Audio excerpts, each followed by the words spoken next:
बिस्मिल्लाहिर्रहमानिर्रहीम। आपका हुलिया हज़रत रज़ी अल्लाह तआला अन्हु फरमाते हैं कि हज़रत उमर रज़ी अल्लाह तआला अन्हु का रंग गंधमी था।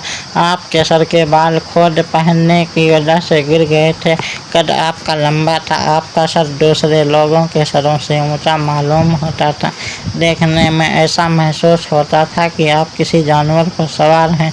और अल्लामा वाक़दी फरमाते हैं कि हज़रत उमर रज़ी अल्लाह तआला अन्हु का रंग जो लोग गंधमी बतलाते हैं, उन्होंने कहत के ज़माने में आपको देखा होगा, इसलिए कि उस ज़माने में जैतून का तेल इस्तेमाल करने के सबब रंग गंधमी हो गया था। और इब्ने साद ने रिवायत की है कि हज़रत इब्ने उमर ने अपने बाप हज़रत उमर फारूक आज़म रज़ी अल्लाह तआला अन्हु का हुलिया इस तरह बयान किया है कि आपका रंग सुर्खी माइल सफ़ेद था। उमर आखिरी उम्र में सर के बाल झड़ गए थे और बुढ़ापे के आसार ज़ाहिर थे।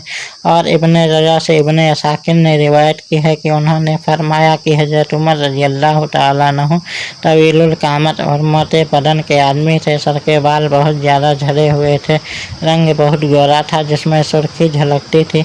आपके गाल अंदर को धंसे हुए थे। मूँछों के किनारे का हिस्सा बहुत लंबा था और उनके अतराफ में सुर्खी थी। तारीखुल खुलफा 89।